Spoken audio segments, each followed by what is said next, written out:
In the 15th century, Gujarat, again a state which is next to the coast and which has had a relationship with the Arabs from time immemorial, from previous from Islam, and prior to Islam, sorry. When Gujarat gained independence as a Muslim state, the kings there showed a keen interest in religious sciences. They became patron of sciences, and thus they attracted a whole array of intellectuals from the Arab world, and a connection again was re-established with the Arab world. Probably the most important scholars in the 15th century who were indigenous from India, from Gujarat, was Sheikh Ali al-Muttaqi al-Hindi, who then became the Imam of the Haramain, a specific title. He migrated to India, and his book Kanzul Ummal is perhaps the largest existing corpus on Hadith. It accounts to about twice the size of Musnad Ahmad. And his student Muhammad ibn Tahir al-Fattani both travelled to India in a similar way which Shah Waliullah Muhaddith ad-Dihlawi did. And thus it became the trend for anyone who would want to study Hadith to travel, as it is a condition to become a Muhaddith in the first place. After the demise of Sheikh Muhammad ibn Tahir al-Fattani, or rather his assassination, comes a specific scholar by the name of Abdul Haq Muhaddith ad-Dihlawi. Shah Abdul Haq migrated to the Hijaz and came back and decided to make Delhi the citadel or his center of teaching. It is here that now the study of Hadith is to gain prominence in India. After the demise, Shah Abdul Haq Muhaddith Dehlawi tried his utmost best to standardize the 6 authentics or the study of the Sihah Sitta, but the scholarly milieu of his time rejected this, and thus he was forced to teach Mishkat al-Masabih, which was the conventional text anyway.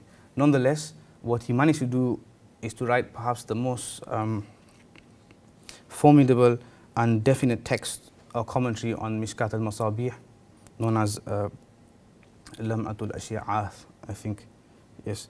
It is in Persian. After Shah Abdul Haq Muhaddith Dehlawi came Shah Waliullah Muhaddith ad-Dehlawi, and he quite fortunately succeeded in standardizing the 6 authentics or the study of the Sihah as-Sitta in India, and thus he introduced it into the Dars-i-Nidami or the syllabus, the madrasa syllabus. And until today, there is an unbroken chain of this tradition where scholars after scholars, through madrasa after madrasa, have succeeded in teaching the 6 authentics. Shah Waliullah is recalled as creating an Islamic renaissance, so to speak, and modernist scholars such as the Egyptian Rashid Rida mentions that had the brothers in India or the traditionists of India not succeeded in reviving and preserving this the science of Hadith and its study, it would have become extinct from the world due to the decline of the study of Hadith in places like Egypt and Syria. In terms of his contributions proper in terms of writing to the Hadith, Shah Waliullah penned perhaps the most important text of that era. One of the most famous texts of his are his 2 commentaries on the Muwatta of Imam Malik. He had gained a keen interest in the Malik's madhab or the Malik's legal right when he studied in Medina. He believed that the Muwatta holds more authority than the Bukhari, the Sahih al-Bukhari. And he felt, in accordance to Imam al-Shafi'i, ما تحت أديم السماء كتاب أصح من كتاب مالك, that there is no text under the sky more authentic than the book of Imam Malik. Later Hadith scholars rationalized this by saying, well, the book of Bukhari was non-existent in Shafi'i's time, therefore Bukhari is now more authoritative.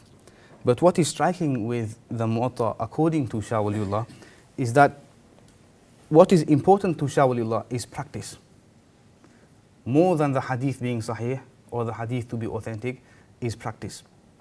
Because he feels that a hadith can be sahih, nonetheless it may not be practiced by scholars. And he felt that the Muwatta is the gateway to ijtihad, because the Muwatta details the opinions, the scholarly legal opinions, not only of the Prophet, but also of the Sahabas, and after the Sahabas, of the great fuqaha from the Tabi'een. He wrote two very interesting commentaries on the Muwatta. One is known as Musawwa, the second Musaffa. One in Arabic and the other in Farsi or Persian. The Arabic one is particularly interesting in that it revives an archaic style of commentary, which is to reconsider the topics, to rearrange the topics and the titles and the subtitles according to the commentator's preference. The Musawwa is his detailed analysis in Farsi on the scholarly positions of the jurists within the Sahabas and the Tabi'een, and how he feels that it should be reinterpreted to suit the modern age. Another interesting monograph is the Sharh of the Tarajim al-Bukhari. Al-Bukhari is known for his extremely intelligent chaptering, which usually gives allusions towards hadith and derives fiqh from it. What he did was he tried to show the linkage between each of these topics.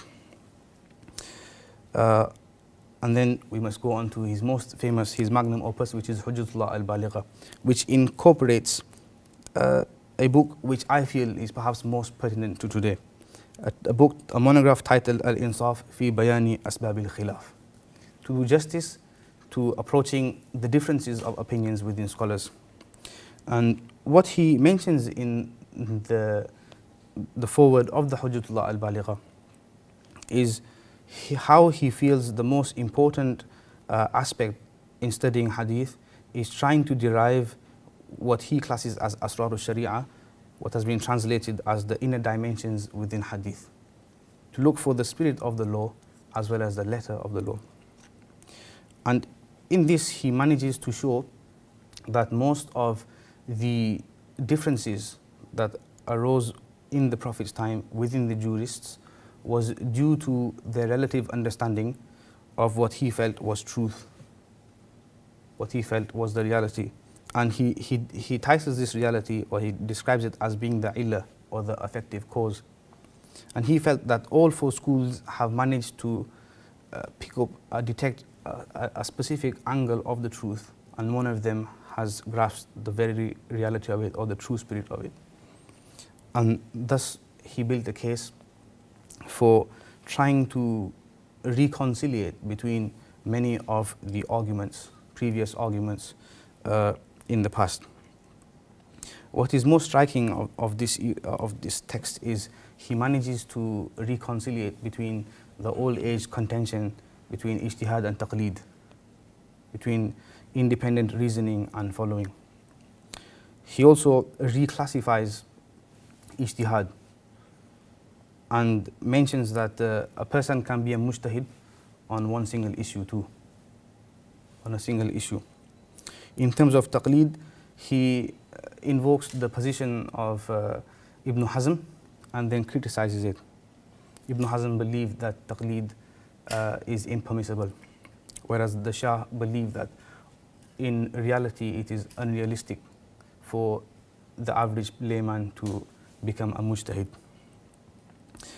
It is in here he recalls the etiquettes of discourse, the etiquettes of discourse and the etiquettes of differences.